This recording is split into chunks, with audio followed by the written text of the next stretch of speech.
Bonjour, bienvenue dans la série Science sur notre Science. Donc nous allons voir maintenant comment fonctionne un peu la pratique dans le monde actuel pour ce qui est de la recherche scientifique et essentiellement la physique.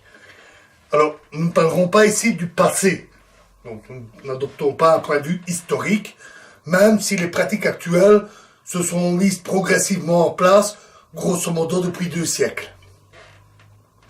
Alors, puisque la physique est expérimentale, il y a d'abord les laboratoires.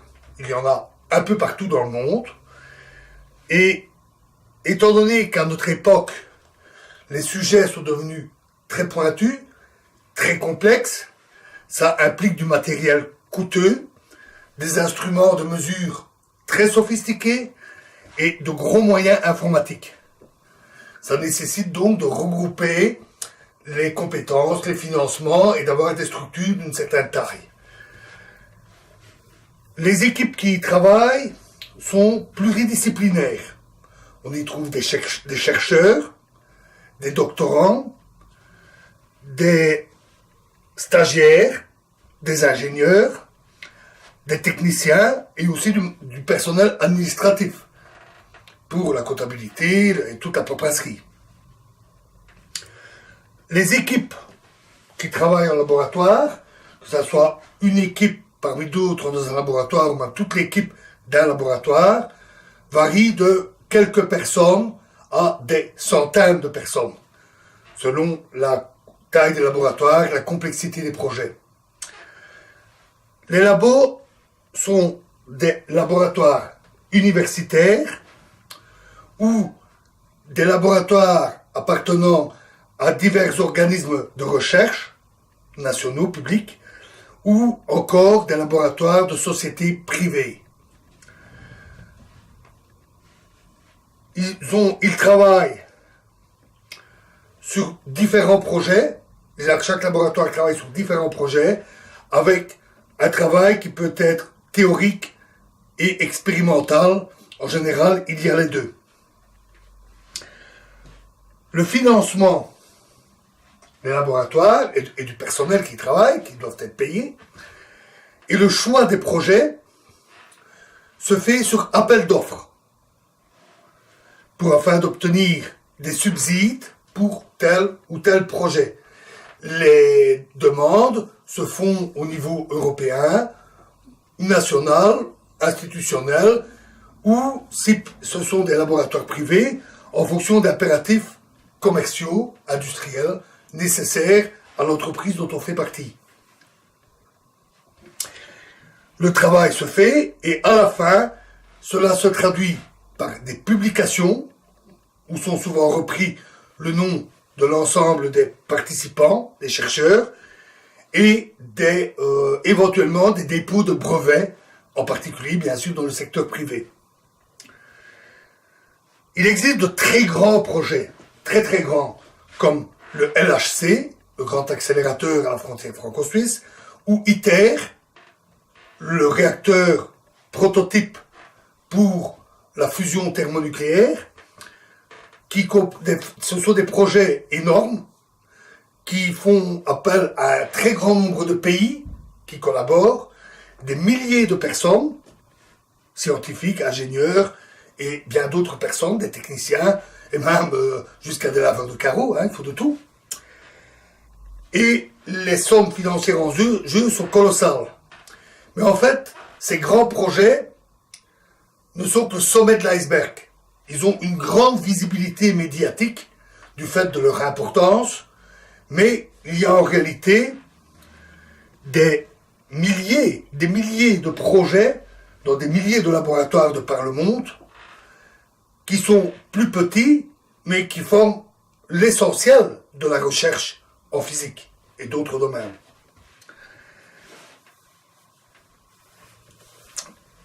En dehors des laboratoires, il y a la documentation, qui est capitale. Tout projet, qu'il soit expérimental, théorique ou les deux, comporte une part très importante de recherche bibliographique. Il faut, pour entamer un projet, connaître l'état de l'art dans le domaine, savoir où l'on en est, ce qui a été fait, comment ça a été fait. Il faut obtenir des informations, des données, sur ce que l'on a trouvé, sur ce qu'il reste à trouver, sur ce que l'on ne comprend pas. Cela se fait à travers des livres et des articles publiés dans des revues spécialisées, en général celles propres au domaine, éventuellement pluriel, concerné par le projet, et les laboratoires, les universités, ou toute institution ou établissement privé a des abonnements aux revues spécialisées où sont publiés les articles scientifiques.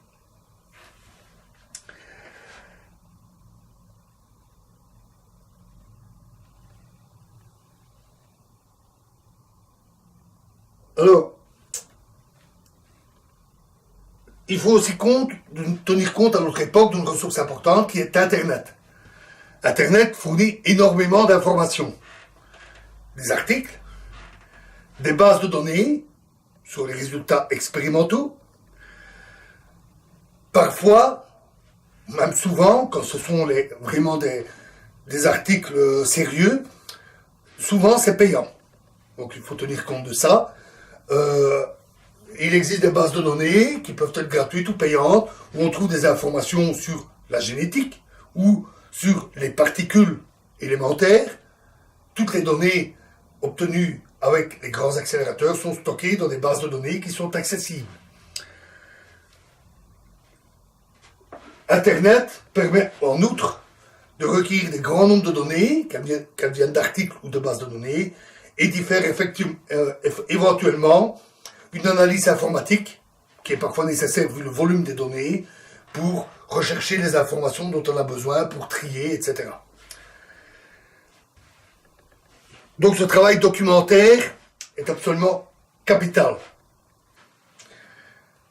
Ensuite, il y a le travail en communauté. Les chercheurs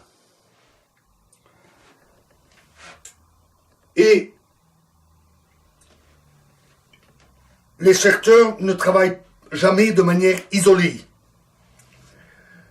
Ils fonctionnent en collaboration avec l'ensemble de la communauté. Il y a des échanges qui se font entre chercheurs. Il y a des échanges de chercheurs entre laboratoires et universités. Ça peut être des stagiaires, des doctorants, des post-doctorants, qui donc circulent entre les différentes instances, les différents laboratoires, et apportent leur savoir-faire et leur expérience. Il y a aussi des rencontres, en particulier des conférences, des séminaires, et il y a des collaborations qui peuvent se faire entre différents laboratoires sur tout ou partie de projets. Surtout quand c'est des projets d'une certaine complexité ou d'une certaine ampleur. Alors, quel est le rôle de la communauté scientifique en général? Eh bien, outre ce travail en collaboration, il faut tenir compte aussi de la validation des résultats.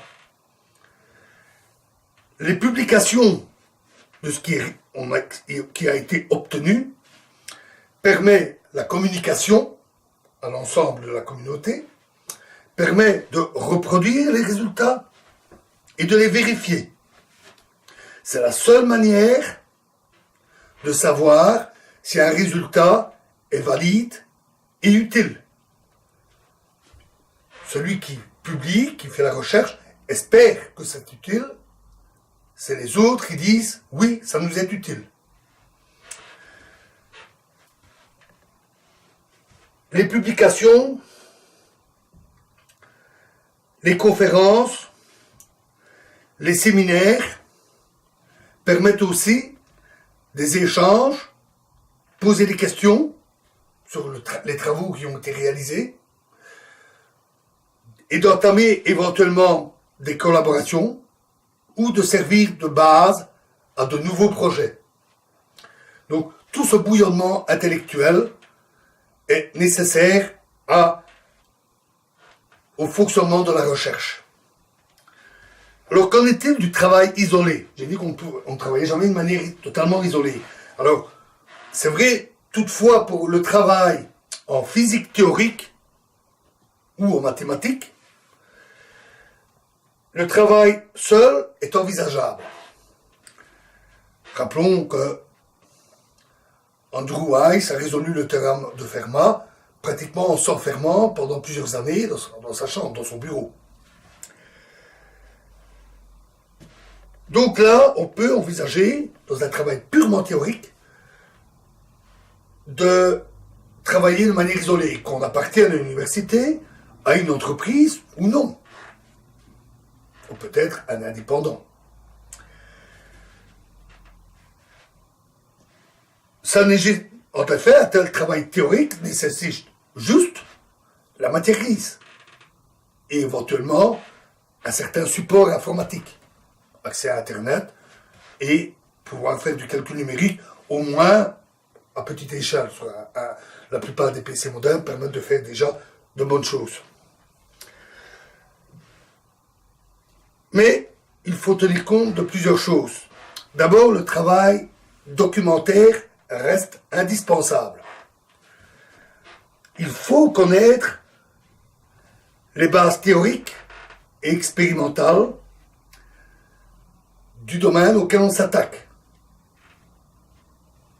pour ne pas refaire les mêmes choses, pour ne pas laisser échapper un élément clé dont on ignorerait l'existence.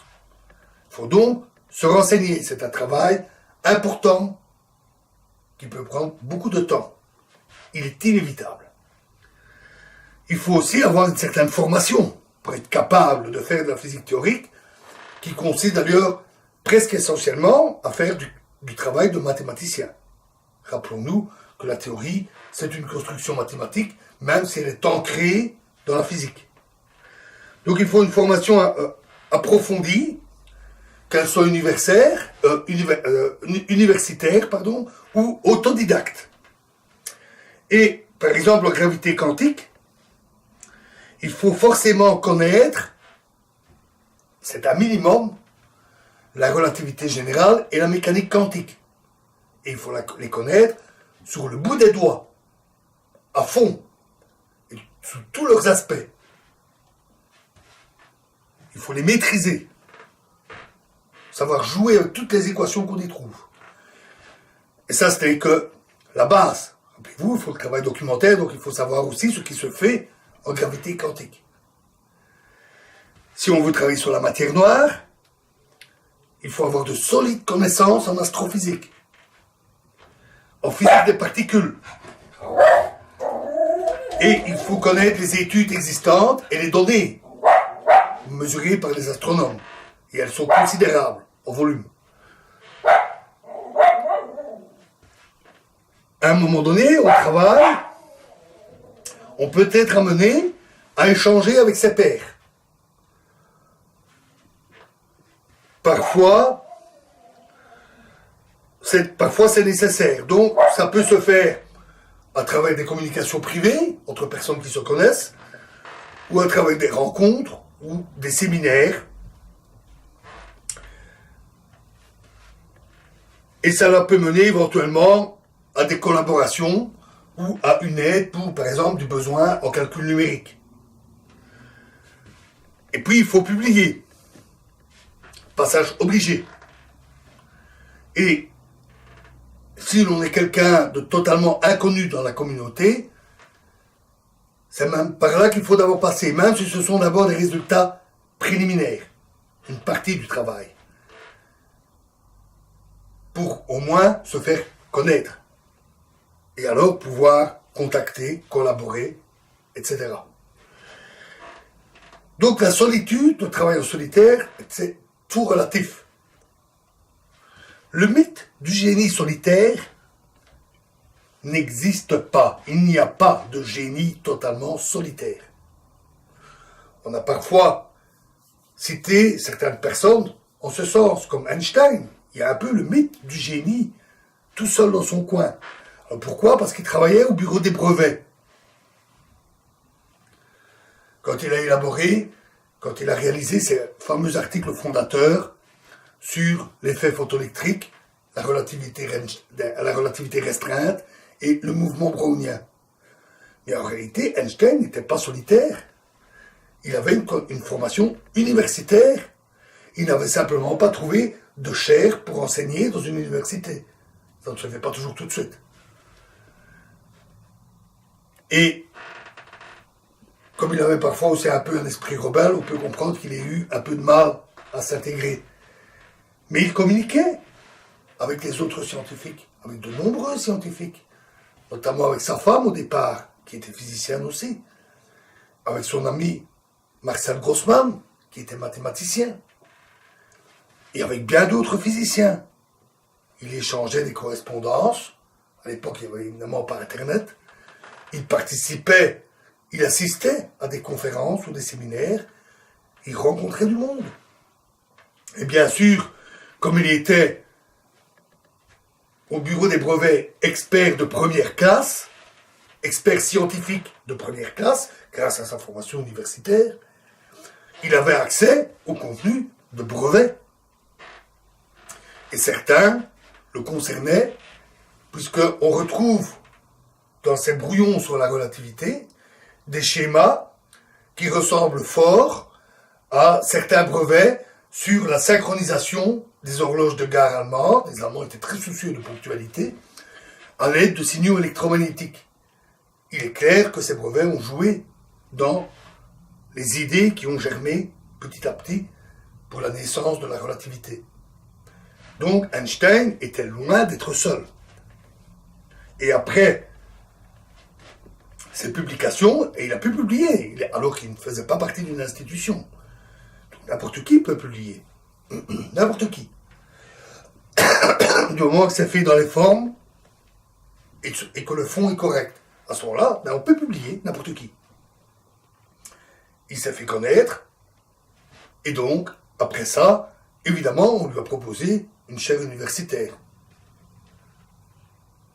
En Allemagne, à Berlin. Bon, il n'est pas resté, parce que vous connaissez l'époque. La montée du nazisme, il est donc parti aux États-Unis. Entre-temps, il avait publié La relativité générale. Il était devenu un homme important. Et donc, puisqu'on parle de publication, et que je dis ça doit être fait dans les formes, en suivant certains canaux, et qu'on doit respecter un fond bien précis, donc dans sa structure, donc on ne doit pas déblatérer n'importe comment dans une publication. Ce n'est pas de la littérature, ce n'est pas des romans.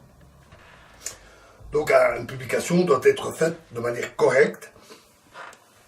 C'est tout un travail, et donc, dans la prochaine vidéo, nous nous pencherons sur le sujet des publications. Je vous remercie.